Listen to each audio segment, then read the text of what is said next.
Okay. So just smile and look pretty. That's easy. So Not psychotic, but smile. Okay. No psychosis. just smile and look pretty. That's my natural state. All right, I'm just confirming that we are good to go.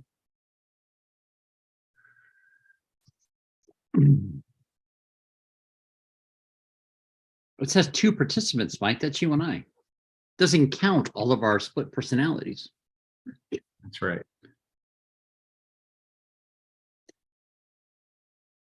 There we go. And Michaela, and all the other facets of Michael.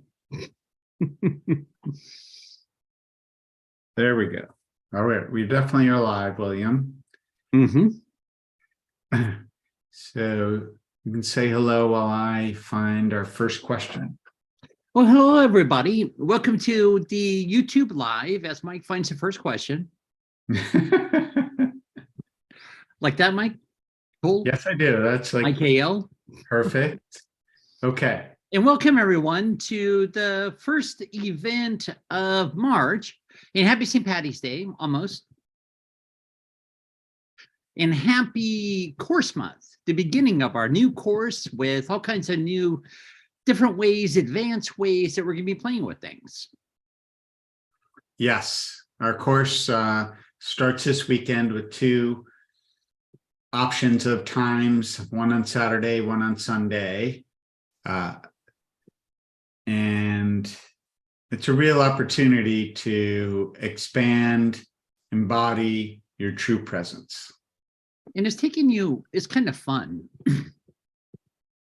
It's taking you from the head to the heart, but then the heart integrating the head and the head integrating through the heart to where, you know, it's not just the head and the heart, it's the body, it's the mind, it's your whole world integrating through your higher levels, through the lower levels, no little facet left behind, to where it's an integration, not a denial. So it's getting rid of even all the issues, conflicts, and constructs around having any split level of consciousness within yourself. So it becomes more of an embracement rather than an internalized battle. Right, Mr. Michael? Wonderful. All right, our first question. William, for almost 20 years now, I've taken an inhaled steroid prescribed for what was previously diagnosed as chronic asthma. I've been symptom-free for several years now and feel my body would really benefit from stopping the drugs. What are your thoughts on this? Is it possible to find other means that can lovingly support the lungs, activating their innate ability to regenerate? And is there anything further I need to know about the root cause of my condition before calling it a wrap? It's from Yes. Miss Elena Oceanheart. Yes. So from here, number one, it would be transcending, overcoming, going beyond all of your identifications. Number one, all identifications, all journeys, all experiences that have had to do with your mother, that's had to do with males, like partnerships, relationships, and all that fun stuff. That's had to do even with, it's not just males in a body. I mean, it's kind of funny when I say females, males, there's times where it could be a female with a heck of a lot of male energy or a male with a heck of a lot of female energy. Now, it's stepping back and reclaiming yourself, not yourself as Elena, as a personality or an ego, more as yourself. So right now, as you bring your consciousness just right into your heart, put your both hands on the heart, connecting just right here, right now with your heart. I would encourage you to close your eyes, focus your eyes towards the third eye. Just be really right here, right now. Let go of being seen, let go of being not seen. Let go of, or even step back from pain is bad, comfort is good, the point of life is to be undisturbed. Let's step back from notice me, notice me, notice me. And then let's step back from leave me alone, leave me alone, leave me alone. They're two very opposite constricting messages. And I say constricting because there's parts of you that if I take a breath, if I exhale too loud, too quiet, if I make a noise, if I speak out of turn, if I XYZ, if anyone knows that I exist, I'm gonna be lacerated, punished. I'm going to be the focal point of attention and basically harmed, punished, disciplined, and excuse me, attacked. And part of it's incarnational, but then the other part is let's all for a minute take off all of our shoes, all of our costumes, metaphorically, costumes, jewelries, haircuts, hairdos, hair don'ts, jewelry, anything and everything for yourself. Even let's take off your gender principles, the mammary glands, your utero, the stem on the apples, prostates. Let's take it all off right now. Let's just, for a moment, just let it all fall to the ground. Which is pretty easy, especially those further along their own journey, like in age, because it's already heading towards ground. So let's just drop it to the ground. Let's all just kind of take a breath, walk around for a moment, just as you. There's no way we need to look. There's no way we need to speak. There's no way we need to act. There's no pretense. There's no projections. So we're right here, right now. We can just be and become with ourselves. We're not trying to escape to the oceanic realms for a place of safety. We're not attempting to escape to the jungles, the mountains, to be left alone. We're also not hiding. Right here, right now, let's just be you. Doesn't matter who looks at you. As long as we don't look in a mirror, who cares what the hairdo looks like? Who cares if you have food in the teeth? I mean, really, does it really? If it's not bothering you, it's not an issue. So from here, let's just be okay with yourself, as yourself, and your body as your body. Once again, most importantly right now, no boxes, no walls up, nothing we need to defend in case we're projected on from others, nothing we need to battle or prove within ourselves, through ourselves, or to anyone else. Just right here, right now, being yourself, being with yourself. More and more, as yourself, with yourself, and through yourself. And now let's all just, every time I'm having you strip everything down is not about walking around nude, whatever, or naked. It's about all the things that have you identify with the body, the mind, and the exponential world. So now we put on a blouse or a shirt or a brassiere. What does it mean to you? What does it represent for you? You get your hair done. Okay, now what does it mean and what does it represent to you? You could have it as sticking up in the air, pointing towards heaven, or you can have it laying down, growing long, or have a perm or whatever, or bald. I mean, really, what does it mean to you? With certain jewelries have different meanings, emotional attachments. Some do, some don't. Some have representation. Getting your nails done, which is kind of funny if you really look at it. In nature, the nails are basically the humanist's form of hooves, just like a cow, a horse, and everything else. So let's go get our hooves done. Doesn't sound as elegant, But it is the same thing, same material. So right now, what does it mean to you? If I get them done this way, what does that mean? If I get it done that way, what does that mean? If I don't get it done, what does that mean? And none of this is to discourage you. I mean, please get them done. Enjoy it if you enjoy it, and knock yourself out.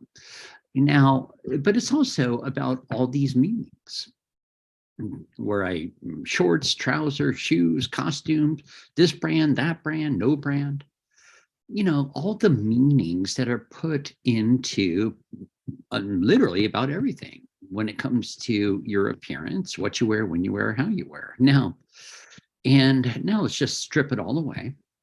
Even if you're wearing a sarong or orange robe, great. What are the meanings behind that? Are you trying to mimic being a master from the Far East, West, North, South? What is it meaning for you? I mean, if orange is on your fall color wheel, more power to you. If it's not, well, what are you doing? Because from here, it's about dissolving all the meanings that have kept you trapped in the ego. Now, right now, as we're peeling all this stuff away for yourself, Elena, and everyone else here, let's go ahead and open up, as if we're all floating in the middle of the Mediterranean Sea somewhere, where none of that exists. You're in your natural flow. You're being caressed by the whole universe. Taking a breath.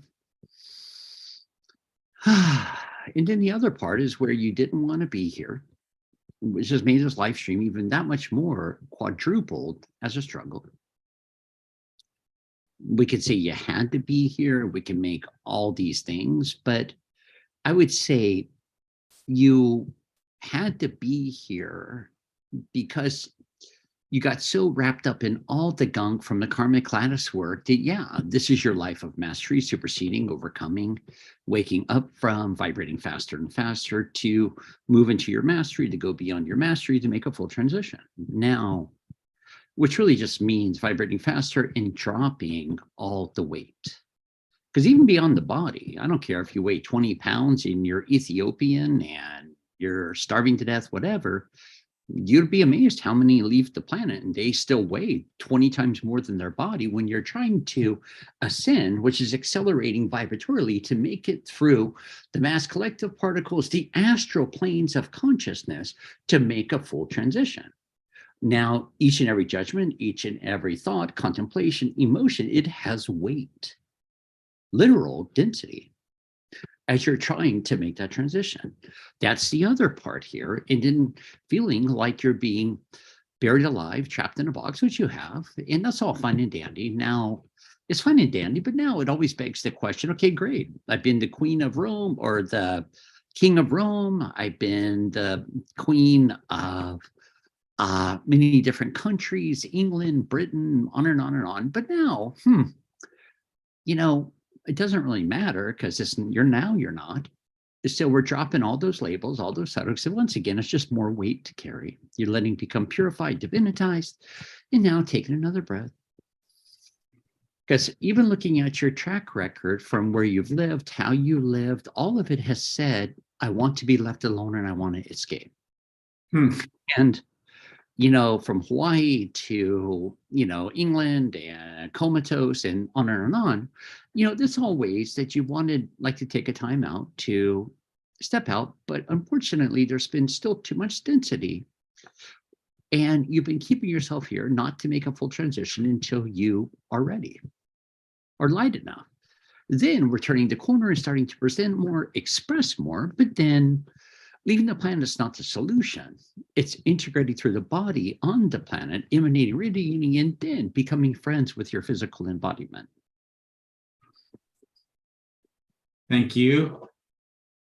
Our next question is, what is Kundalini energy? Is it part of the Earth's energy or cosmic energy in the body? Technically, if you want to be very specific, Kundalini, it comes from your creator chakra level vortex.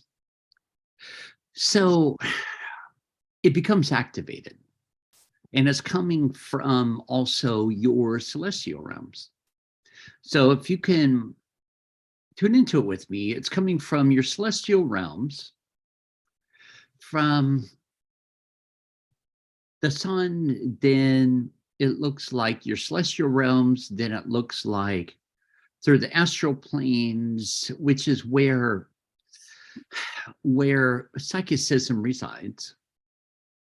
And then you go from there through the mass collective, all the way down through the crown, the throat, front, middle, and back, down through through the atlas and the axis vertebrae, the amygdala, as well as through the pleasure center of the brain.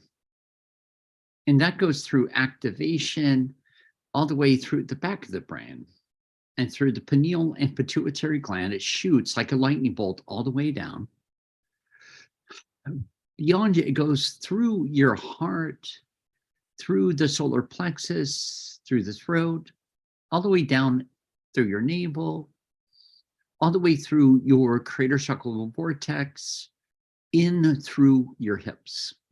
And it activates, anchors in to the root chakra vortex, since impulses a little bit down right around the back of the knees, and then it shoots right back up to your celestial realms. Now, especially on the right and left sides of the vertebrae column, and through your technical parasympathetic and sympathetic nervous systems, through the central nervous system and the autonomic nervous system.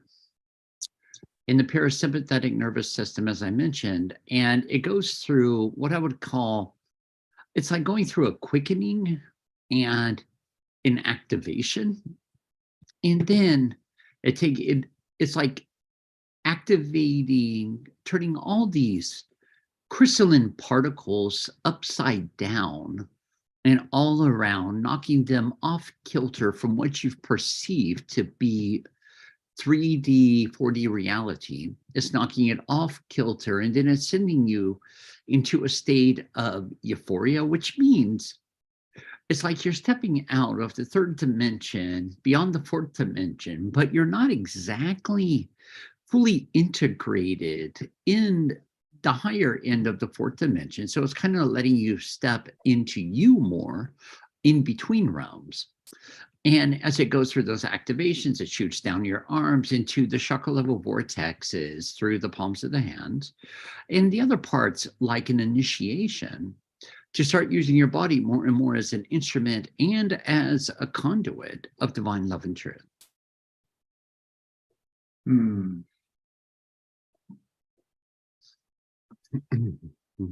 Next question. My body's been experiencing a constant bloated belly and weight gain, regardless of the foods I eat. Could you speak about this, please? And where's that from, Michael? Nadine? Sabathiel? Probably. Okay. Well, what's going on, this says a lot about nutrition and how nutrition, it's not all that in a bag of chips. It's not where all the answers lie. The answers lie as you, within you, and through you. Now, when I go here, it has to do with you being somewhat in a struggle, somewhat in a quandary with yourself about, it's kind of like a struggle, right? I let go and let God flow, or I let go and I let the universe flow. I let go and I let everything be what it is, as it is. I let it go where it goes, when it goes, as it goes, and so be it and so forth. And I take a breath, and all is well. Or I let go. All right, big guns, come on in, take command, speak through me, stir me, and journey me, and fully incarnate within me. And take command of this, that, and the other. Oh, but don't take command of that. Don't take command of this. And I want it how I want it, when I want it, where I want it. I want everything to stay the same over here, but not over there. And then take command of this situation, that's it, but not all the situation. It starts to create this combativeness within yourself. You see, letting go, it has everything to do with, first, let me point this out though. Whom or what, and what you're really letting go of is you're letting go of all the little stuff to welcome in the rest of your stuff, the rest of you. You're letting go and letting you flow. You're letting go of all the pain, the torment, the trivialities. You're letting go of old situations, circumstances, old things that used to hold you hostage, old things that used to hold you prisoner. You're letting go of everything and you're outgrowing everything that just no longer compliments you. And you're welcoming in from the rest of you. You're giving the thumbs up. All right, you know what? Out with the old, in with the new. But then it's where we step back for a moment, we take a breath, a deep sigh. In our own ways, we step back, we say, okay, here we are. It's all good. Here we are, all is well. Here we are. It is what it is, when it is, how it is, where it is. But we have that knowing within ourselves that all is well, all is going to be well. We're stepping out of the small kiddie pond and we're stepping into the whole oceanochrome or the big pool. And then we're going to end up, the big pool is going to end up being another kiddie pond. And we're going to outgrow that. Then we're going to step into the Olympic swimming pool. And then eventually we're just going to be in like endlessness where there's just no more little pools about it. Now, it's where you're also, sweetheart, been struggling, but also looking at superseding and overcoming, all of these lower level personas and perceptions around the idea of a comfort zone. Comfort zones, they're great at first, but then we outgrow them and then we go into a new comfort zone. Then we outgrow that comfort zone until eventually everything is comfortable. Until eventually, you're wide awake, fully alert, expressive, receptive, and there's no such thing as uncomfortability anymore. And then what happens there is your bounds, your barriers, your blockages, your barbed wire fences, all of them just light up, burn away, light on fire, collapse, dissolve. And you start to realize, why would I protect myself from myself? Why would I limit myself? Because there's two sides to it, right? My own comfort zone, but then I'm limiting myself then from all that is. And where, why would I do that to myself? Number one, why would I polarize myself? Number two, why would I be afraid of the rest of myself? Number three. Isn't that fun? That is amazing. Mm-hmm. This is from Crystal. My right hand trembles when not at rest. I was told it's energy I've carried forward from a past life where I was decapitated. What can I do to heal this? By stepping back, clearing your mind. You clear your mind. What that means is you take a few deep breaths. You inhale through your nose. For you, it's important to inhale through your nose all the way down to below your navel for the count of 9. Then let's hold. It looks like for the count of 12. Then exhaling for the count of 9. And really just starting to really, really become aware, for one, of your breathing, 2, of every sensation and the energy in your body. Number 3, become more aware of your skin, your bones, your flesh, your fleshy tissue, your muscles. Even right now, become more and more aware of into your vibrational frequencies right now. It's the speed in which the cells are moving. Now, just taking another breath, 9, 12, and 9. And as you're exhaling, just through your mouth, like you're trying to blow out a tea light candle. That's the wish you can. And then just exhale. Let's just start expanding through our body. Start becoming more aware that not you, but your body has hands. Your body has arms. Your body has legs. Your body has a torso, has a neck, it has a head. Now the next one, inhale for 9, hold for 12. Now just a nice deep sigh. Releasing all the buildup, all the tension, all the pressure to perceivably keep it together. Because when I'm looking at this, you know, when you let go like this for a moment, and it happens especially when you're not paying attention. And what's happening is your body's trying to shake loose all this old energy. It's trying to shake loose. It's trying to realign itself, readjust itself, restabilize itself. It's letting go of all these old paradigms, all these old life streams, all these old energies. You see, the way the body does that, it will look at times like the appearance of a seizure, although you're right there, wide awake, fully alert. Now, that's an extreme, but your body's doing it at a slower rate for your comfort, and to where it's, if you look at it dimensionally right now, or just with the eyes out of focus, you can start to see how your body's shaken out from the physical makeup in the crystalline matrix.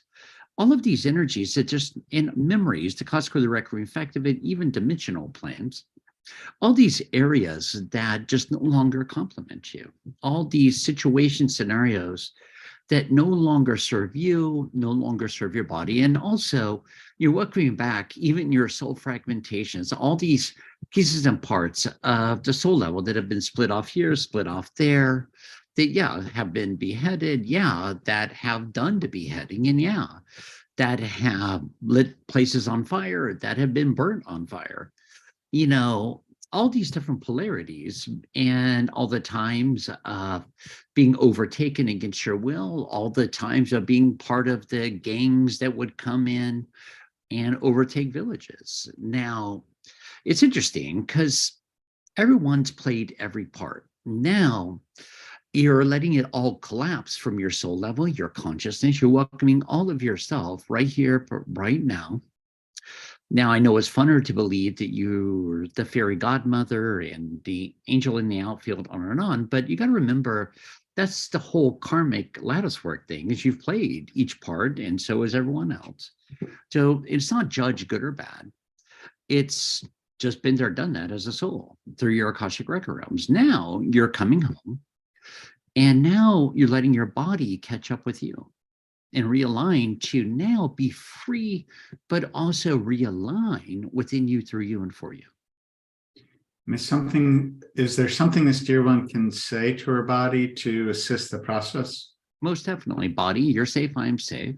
Mind, you're safe, I'm safe. Body, you're fine, I'm fine.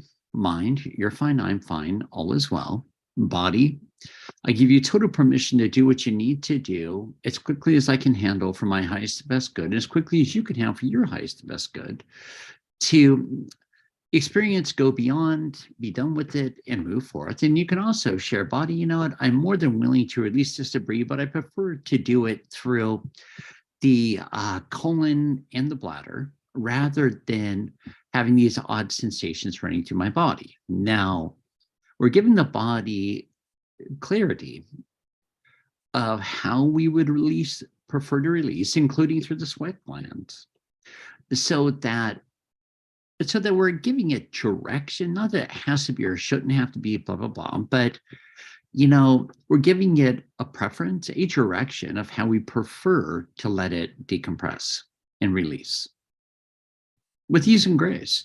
We give and ask it to, why don't we continue this in the sleep hours? Why don't we continue this on my day off, or whatever it may be for you? Yeah, I love how simple you just made that sound. And it's just sometimes surprising to my mind still that it can just be that simple. Yeah, yeah, because even when I was going through a lot of that stuff, body freezing and on and on and on, it was so funny because you'd be there, it would seem like your body is getting ready to croak, it's freezing, it's got a temperature, blah, blah, blah. But then when the phone rings, boop, I have more energy than ever. It's just, I'm not giving power to it. I trust my body, it knows what it's doing. And I know it knows what it's doing to clear itself, purge itself, purify itself. And then I get on the phone, all right, hey, how you doing, my good friend? And not pretending, because I don't play the pretend game. And then, all right, you get off the phone and maybe I have another appointment, maybe I don't, but then the body will go back into whatever it was doing. And to wrap it up, and what I do is I'll turn on a movie, I'll go for a drive about, go to the movies, do something that I'm not going to sit there and get all involved. There's nothing for me to get involved in. My body knows exactly what it's doing. Hmm. And I know full well that it's all to complement. Well, I guess is another part that that you're creator consciousness. So your commands to the body are the body's listening. Yeah. Here's a good example, Michael. It's that if you take everything into perspective right now with your intellectual mind, okay, you spent hundreds and hundreds of life streams being in this karmic repeat, wash, rinse, repeat, wash, rinse, repeat, trying to get your attention, trying to wake up, trying to poke your head above the astral planes of mass collective, and now you're here. Now, wouldn't it be such a booby prize, and it would make no sense at all that, finally, I'm finally awake, and then you leave the planet. That makes no sense whatsoever, and it's totally debilitating to even contemplate that, because it's so the opposite of the truth. You didn't wake up to leave the planet. You woke up to start enjoying yourself in the body on this planet. Love it. Love it, love it, love it. All right, let's see what the question is here. This is from Maria. Christ consciousness is what I wish to demonstrate and something greater. What would it take? What it would take, number one,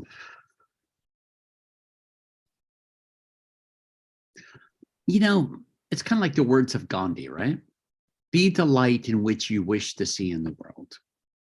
I kind of changed it up a little bit, but be the love you wish to experience in the world. See every dear one as total light, as who they really are, as a facet of creator expressing through the physical form. Now, it's where we look at them for who they really are. We see them for who they really are. We don't give in to their action, words, or deeds. We don't give any energy to any of their action, words, and deeds. We don't judge their action, words, and deeds, because we know within our knowing, within every particle of our being, that that's not them. It's only that of their action, words, and deeds. And the more that we go there, the more that we look right through them and see that beautiful heart, the beautiful creator incarnate, that beautiful ball of light that they are, the more that we just go there, the more we even hold them there, put them in the palm of your hand, light them up, not with the intention on healing, because for you to go there to try with the intention of healing, you're already judging them to be broken. So why don't we just put them in the palm of your hand, light them up, and hold them in their light bodies with the intention of lighting them up, opening them up, speeding up their vibratory levels and frequencies and megahertz of light. So where now you're holding them in such a high vibrational frequencies as who they truly are. And watch how quick all these magnetic streams, all of this, all of that, it really does start breaking them down, start breaking down the ego structures. Watch how it starts dissolving from inside of them. And of course, as it's dying off inside of them, it's going to die off outside of them. Watch how, they start to really open up, soften up. Others get afraid at first. But remember, it's just the ego being afraid of its own exposure of itself. But regardless, we're not there to create fear. We're there to hold them with love. And where we take a breath and we look at everything for what it is. But what is a judgment? Their judgments don't hurt you. It's their opinions. And opinions are just nice words for judgments. Now, the only issue around judgment that becomes confusing is when you make the assumption that they must know you better than you know yourself. So you're trusting their judgment over what you know within yourself. Yeah, that's super powerful. That's a super powerful way to look at it.